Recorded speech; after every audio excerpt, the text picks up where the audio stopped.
Bonjour et bienvenue dans ce podcast, Le Mur des Réussites. Nous allons partir à la rencontre de personnes qui ont grandi au Havre, à la Marouge, au Bois de Bléville et au Mont-Gaillard. Ils vont partager avec nous leur parcours, les bons souvenirs, les doutes, les déclics et ce qui les anime aujourd'hui.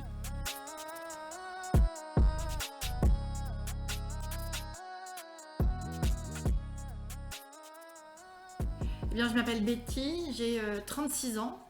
J'ai grandi au Bois de Bléville. J'ai commencé ma scolarité du coup à Jacques Prévert, dans laquelle je suis restée pour ma maternelle et toute ma primaire. Ensuite, au collège, je suis partie au Sacré-Cœur, quartier Rond-Point. Et au lycée, le lycée de quartier, c'était François 1er. Ma passion au collège, c'était le théâtre. J'ai même excessivement ennuyé mon proviseur à l'époque, Monsieur Bertel, parce qu'il n'y avait pas de club théâtre au Sacré-Cœur et que j'en voulais absolument un. Donc on l'a monté. Il a fini par lâcher prise et nous accorder 2 heures un midi, une des petites salles qui n'était pas occupée par la cantine pour qu'on puisse répéter. Après j'ai voulu être avocate parce que j'aimais pas l'injustice. Et puis après j'ai vu le nombre de livres qu'il fallait apprendre. Et ça... je fais ok non, ça ira, il me faut quelque chose d'un peu moins précis. Après le bac, j'ai été acceptée dans un DUG professionnalisant qui s'appelait Art du spectacle, du coup à l'université de Caen. Mon rêve à l'époque, c'était de devenir comédienne. Et une fois arrivée sur place, je me suis rendu compte qu'en fait, j'étais absolument pas faite pour être comédienne. Mais c'est pas grave parce que en fait, j'ai rencontré ma vraie vocation qui est justement que toutes les personnes ou les projets qui m'enthousiasment, je sais les partager avec un public. Et je sais amener des gens à partager mon enthousiasme et ma passion et aller découvrir du coup des artistes pour le théâtre et puis un peu plus tard des chefs.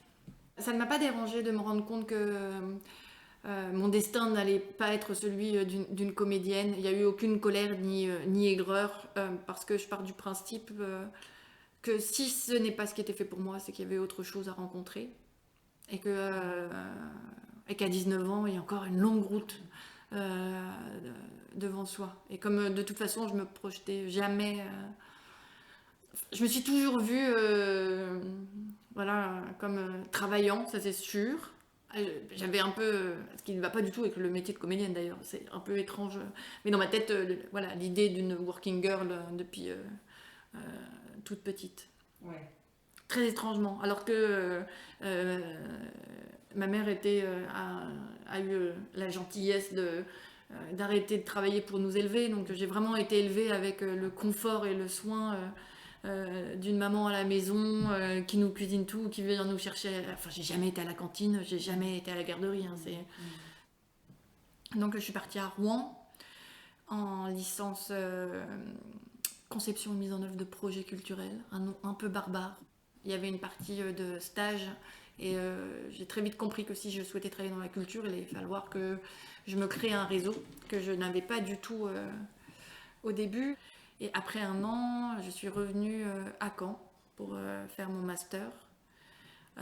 Cette fois pour m'intéresser un peu plus au côté médiation et politique culturelle, savoir comment avoir des sous quand on n'en a pas.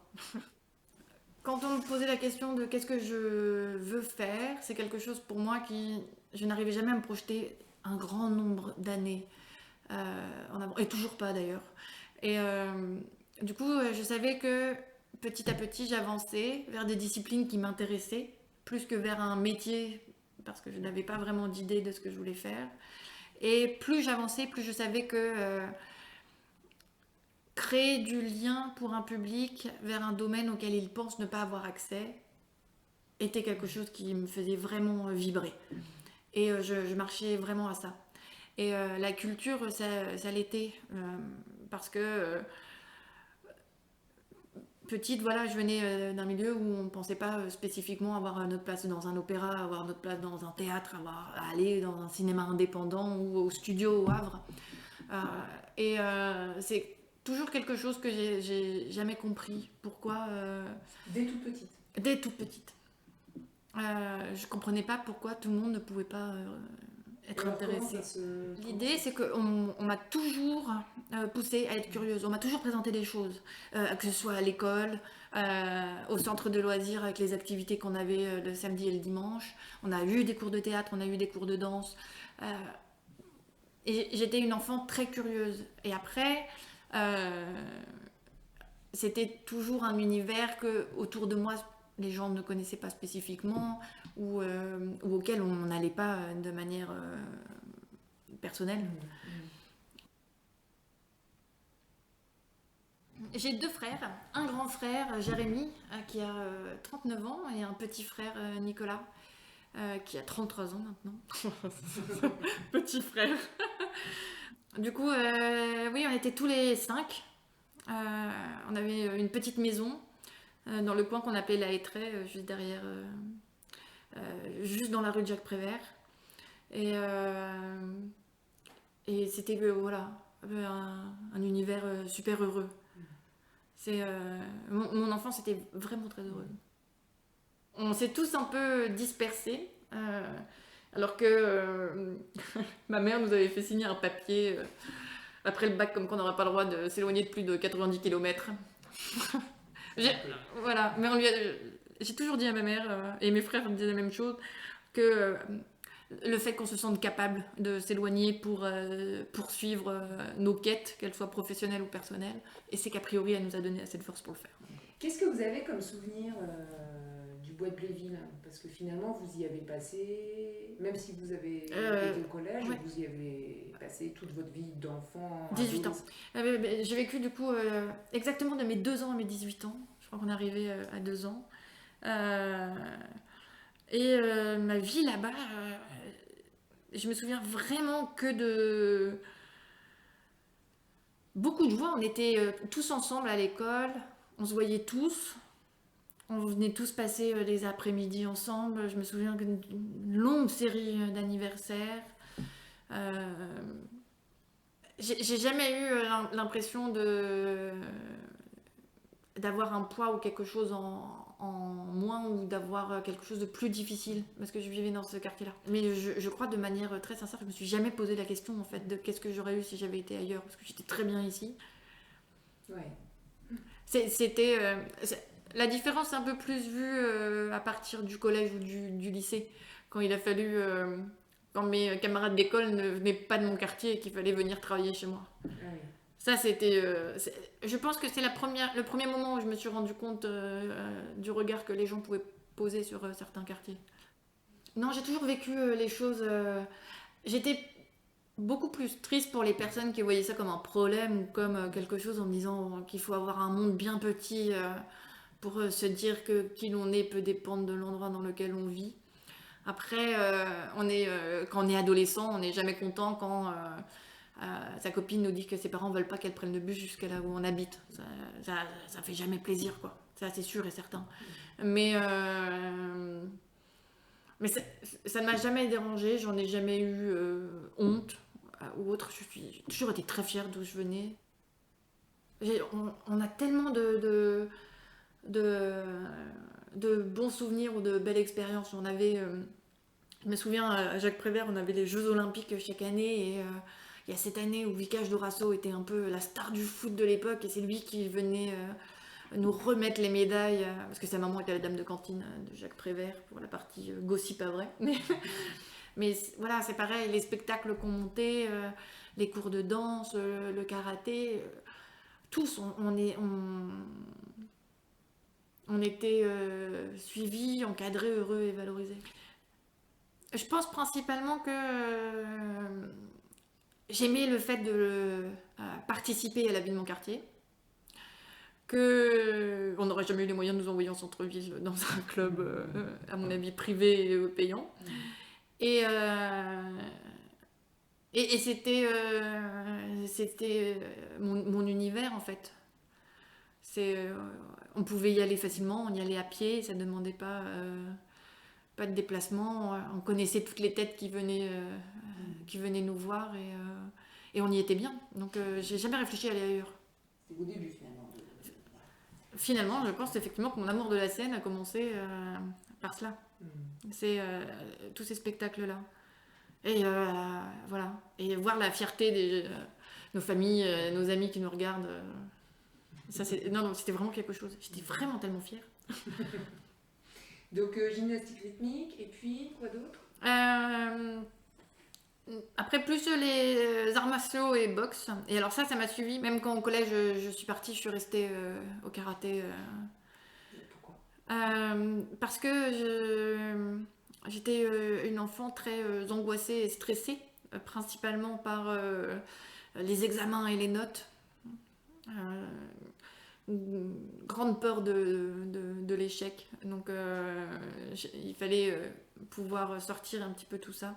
Donc je suis restée au karaté dans le dojo qui est en face de Jacques Prévert. Voilà, à suivre des cours avec Farid. Ah, c'était le prof de karaté. Ça a été mon premier coup de cœur adolescente. Ah oui, ça c'est Je crois que une grande partie de moi faisait les cours de karaté principalement pour aller le voir une fois par semaine. Est-ce qu'il y a des gens qui vous ont marqué? Alors, vous m'avez parlé de Farid, mais est-ce qu'il y a d'autres personnes comme ça qui ont été marquantes, stimulantes, un peu La plupart de mes instituteurs à Jacques Prévert, j'essaye de les remettre avec les bonnes classes. Monsieur Ducroc, au CP, Monsieur Mulot, j'adorais Monsieur Mulot, et Madame Delannoy, vraiment. C'est la personne la plus gentille. Et voilà, avec c'était vraiment de chouettes maîtres et maîtresses.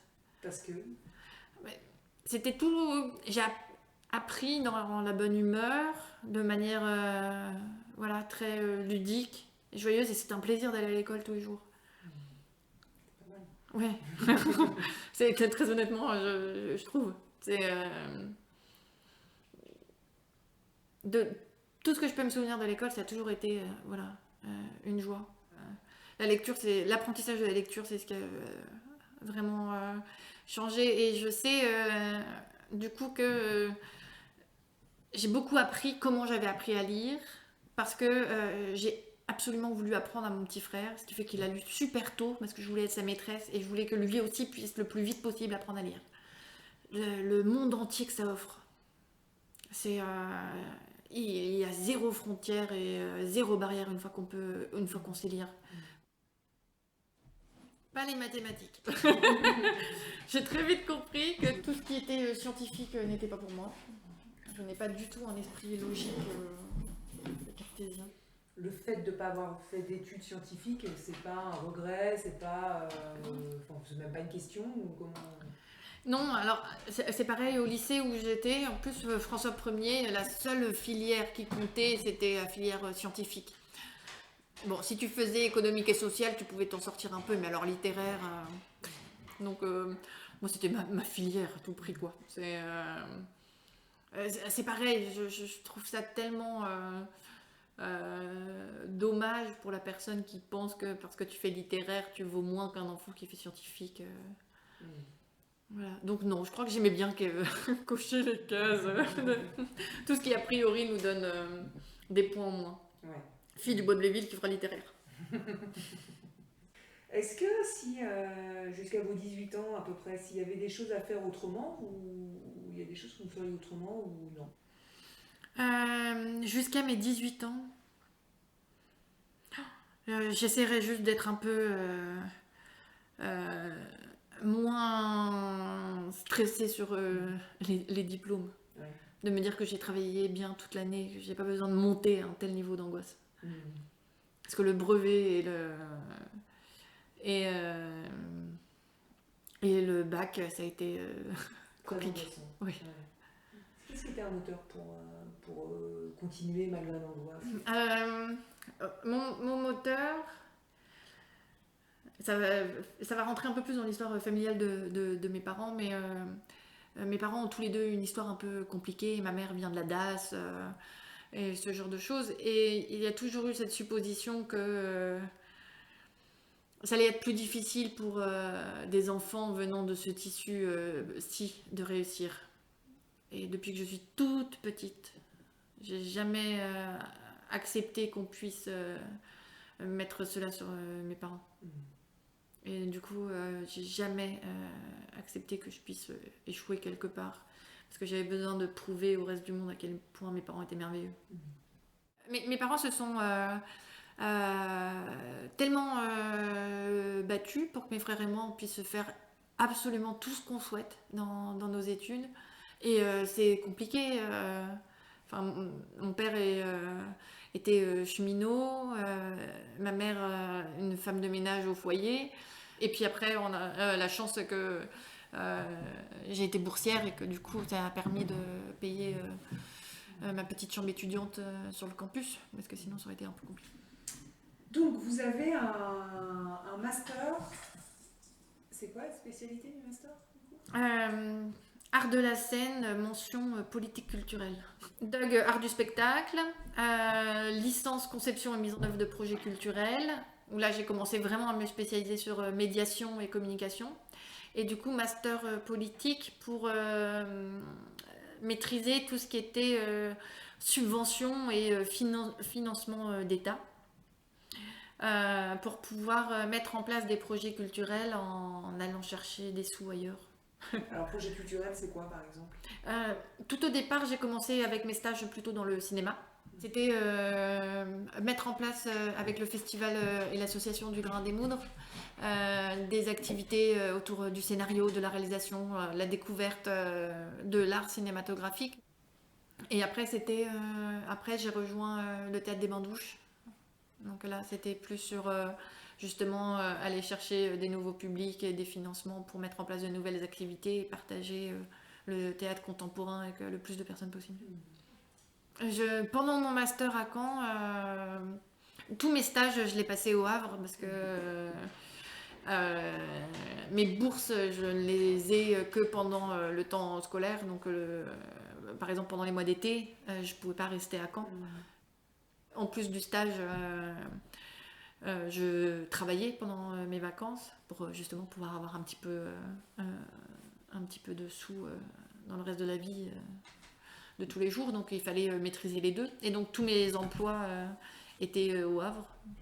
Donc j'étais vraiment contente. J'apprenais un métier, je partageais le quotidien de personnes excessivement talentueuses et créatives. Je voyais des spectacles, j'amenais beaucoup de personnes voir des spectacles. J'emmenais mes parents voir les spectacles. Et c'était fantastique. Et le théâtre, je suis restée plusieurs années. Je n'arrive plus trop à savoir pourquoi je suis partie. Enfin, je sais qu'après, j'ai voulu faire d'autres choses. J'ai une tendance à avoir des cycles très courts. Et donc, je suis partie d'un côté plus événementiel, donc pour une agence au Havre. Et là, cette agence, donc elle m'avait embauchée plutôt pour la partie cinéma, parce qu'ils avaient décroché un contrat pour mettre en place l'événement des 20 ans de Studio Magazine, qui à l'époque était un grand magazine de cinéma. Et puis un jour, il a fait que je donne un coup de main sur un autre événement qui est venu au Havre, et c'était Omnivore, un événement de cuisine. Et là, ça a tout changé.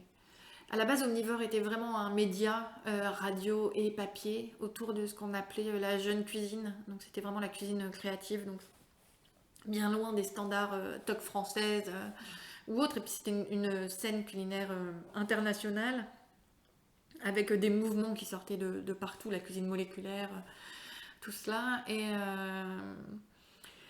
des personnes qui réfléchissaient à cette cuisine ont mis en place un événement, et Le Havre était la première ville à vouloir les soutenir et les accueillir. Et donc, mon directeur, qui était aussi hôtelier et restaurateur, avait donné un coup de main sur cet événement. Et il m'y a envoyé. Ça ne m'intéressait absolument pas. Et voilà. Il vous demande quoi concrètement C'était vraiment de la logistique, planning des chefs invités, s'assurer que tout va en cuisine. Voilà, vraiment sur de la logistique pure sur site. Mais du coup, j'ai passé beaucoup de temps en cuisine avec des chefs. À la base, manger n'était pas quelque chose de très simple pour moi. J'ai eu un rapport assez tumultueux avec la nourriture et mon propre corps. Donc, et en fait, ça a été fantastique. J'ai découvert je savais pas qu'on pouvait vivre des choses comme ça dans une assiette. Et je me suis émue pour cela. Et donc j'ai décidé de tout arrêter dans la culture pour aller découvrir cette nouvelle branche. Et puis, au fur et à mesure, j'ai pris ce que j'avais sur mon compte pour aller manger dans les restaurants. C'est excessivement cher. Excessivement cher. Et j'ai voulu partager cela avec tout le monde. Donc, j'ai lancé au Havre avec Céline Gutmann Smakele, un magazine gratuit autour de la cuisine. Céline Gutmann est d'origine belge et flamande. Donc, Smakele veut dire bon appétit. Et comme on trouvait que c'était encore trop simple, on a enlevé toutes les voyelles. Et on avait eu assez de passion pour convaincre les banques de nous faire un super crédit pour qu'on puisse lancer des milliers d'exemplaires de notre magazine sur un beau papier cartonné. Voilà. Le crédit a vécu plus longtemps que le magazine. Donc pour le premier numéro, j'étais partie chez Michel Brasse à l'Aïeul. Et ça a été un de mes premiers articles et du coup qui m'a... À l'époque, il y avait peu de personnes qui écrivaient, qui partaient se payer des tables pour écrire des articles. Il faut se dire qu'en termes de piges, c'était pas rentable. Mais on m'a proposé des premières piges. Donc j'ai pu commencer à écrire sur la cuisine. Et puis il a fallu que on se dise, ok, mais il va falloir gagner des sous à un moment. Donc, ok, mais ce que je peux faire pour le théâtre et le cinéma, en fait, je peux le faire pour des chefs. Et donc j'ai commencé à m'occuper plus de la communication de chefs. Assez pour que on me mette en lien avec une attachée de presse parisienne qui montait une agence dédiée aux chefs et à la gastronomie. Et elle m'a appelée un jour et elle m'a dit tu peux commencer lundi. Et j'ai quitté le Havre en 3 jours. D'accord. Et je suis... Donc là, vous avez quoi, un cas comme ça? Oui, oui. Et je me suis installée à Paris. Donc là, à l'époque, j'étais attachée de presse senior pour des chefs. Je devais m'assurer d'offrir une présence dans les médias, la presse, télé, radio, magazines, journaux, les restaurants et les personnalités pour qui je travaillais. Et puis, c'est passé des chefs à certaines marques. Voilà. D'accord. Et puis, les clients ont commencé à moins me plaire. Et moi, j'avais envie de découvrir vraiment plus la cuisine. Et j'étais très intéressée par le côté international. J'ai très peu voyagé jusque-là dans ma vie. Et j'avais vraiment envie de voir ce qui se passait dans le reste du monde. Donc, j'avais rencontré sur un de mes voyages de pige un monsieur dont le travail était d'amener des influenceurs dans les restaurants. Et il lui manquait quelqu'un pour travailler la partie com. Et du coup, il m'a proposé de monter avec lui une agence d'influence internationale. Et j'ai dit oui. Et là, en un mois, j'étais 70% du temps en avion. Et j'ai fait 2 fois le tour du monde pour manger. Et ça, c'était vraiment formidable. Et voilà, ça m'a permis de pouvoir inviter mes parents dans les restaurants en m'assurant qu'ils ne voient jamais le prix sur les cartes. Et est-ce que vous avez ouvert votre compte Instagram ou vous avez été une influenceuse ou pas? Oui, alors j'étais une influenceuse dans les premiers temps. Donc on m'invitait à aller manger dans les restaurants. Ça, c'était assez super. Il y a... après quelques années dans la communication, je fais partie des 30 trentenaires les plus influentes de la cuisine. Du coup, ça m'a donné une certaine caution et qui existe voilà, toujours aujourd'hui. Donc, assez. Mais c'est pareil, c'est influencé sur une niche, quoi. La cuisine créative internationale, c'est pas non plus. Et du coup, je me suis associée pour créer ma propre agence. Label B. Et ça a très bien pris. Et puis l'un de mes clients, l'un de mes chefs, 2 étoiles en Belgique, m'a dit mais quand je vois tout ce que tu fais pour nous avec 10% de ton temps, qu'est-ce que tu pourrais donner à 100%? Et aujourd'hui, j'ai un restaurant, j'ai envie de créer un groupe et je voudrais que tu nous rejoignes en interne. Et c'était vraiment un bon challenge. Ça me demandait de quitter Paris pour aller vivre en Belgique. Ça tombait bien parce que je venais de rencontrer un Français expatrié en Belgique, donc je me dis l'un dans l'autre. Euh, et donc je me suis installée à Bruxelles. Et je suis restée 5 ans. J'ai fait un enfant.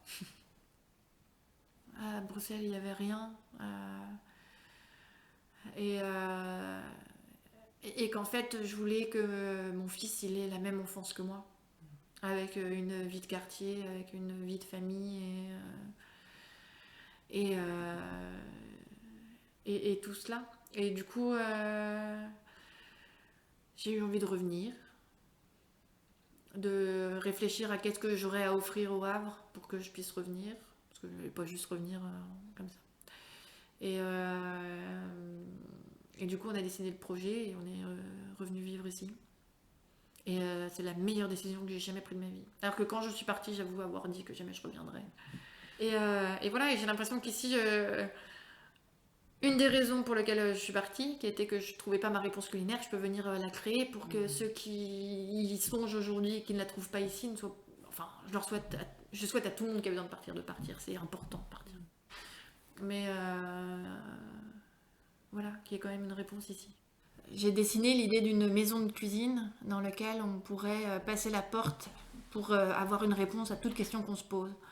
Du coup, il y a une partie formation où il y aura une école pour prendre des cours de cuisine pour les professionnels, parce qu'une fois qu'on rentre dans le circuit cuisinier, c'est très difficile de prendre du temps pour continuer à se former. Alors c'est un métier qu'on commence très tôt, donc je voulais pouvoir proposer cette offre-là pour les particuliers, parce que tout le monde peut être intéressé par faire à manger chez soi, et que pour moi c'est important de promouvoir le fait maison et aux enfants, parce que je crois que si on veut que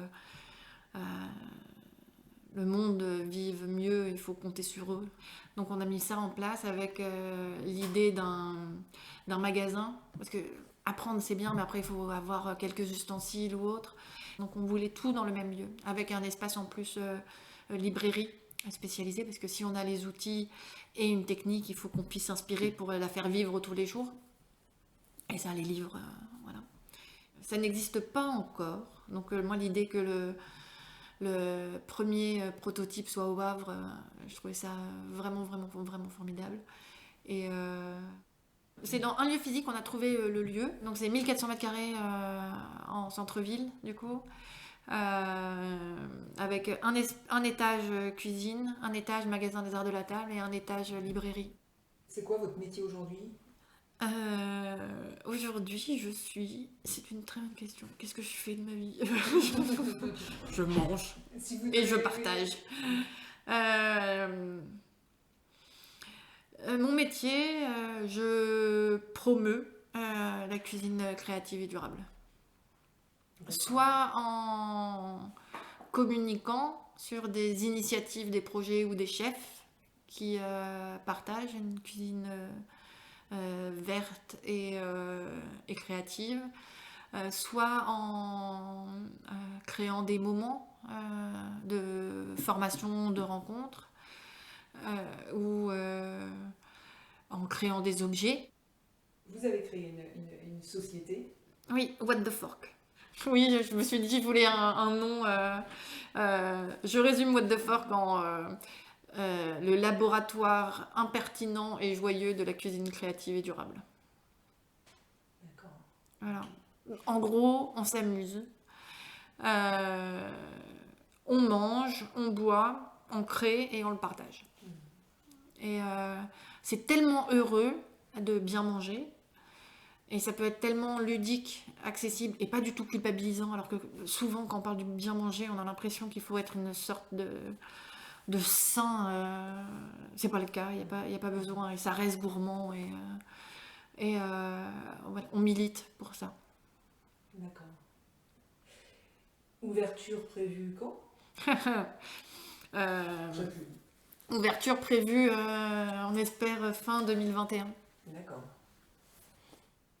Alors la question de l'ambition, est-ce que vous vous estimez comme quelqu'un d'ambitieux aujourd'hui, à certains moments de votre vie est-ce que c'est un ressort pour vous Je m'estime très ambitieuse. Souvent, c'est dépeint comme un défaut. Enfin, on parle d'ambition, on dit dedans qui raye le parquet. Je ne comprends pas cela. En fait, l'ambition, c'est pas écraser pour réussir. C'est juste avoir envie d'aller plus loin. Et je suis ambitieuse et je pense que je l'ai toujours été. Mais mon ambition est multiple. Je suis ambitieuse dans ma vie, en fait, en général. Je suis ambitieuse dans ma vie de famille. Je suis ambitieuse dans ma vie de couple. Et je suis plus que jamais ambitieuse professionnellement parce que je suis persuadée qu'on fait son chemin. Je pense que l'ambition se travaille. Donc, l'ambition, c'est pas croire en soi plus que tout. C'est croire que l'on peut devenir ou faire ce que l'on veut dans la vie à partir du moment où on le visualise et on travaille pour. Le mot de la fin, qu'est-ce que vous auriez envie de dire à des collégiens et collégiennes ? Je pense que le plus important à savoir, c'est vous êtes, et c'est tout ce qui compte. Vous êtes vous, et il n'y a pas besoin de plus dans la vie. Même si on nous dit souvent le contraire. Il y a juste besoin d'être soi. Et de trouver sa réponse. Et ça prend du temps, et au collège, c'est dur. Mais ça passe, le collège passe. J'ai une vie après le collège.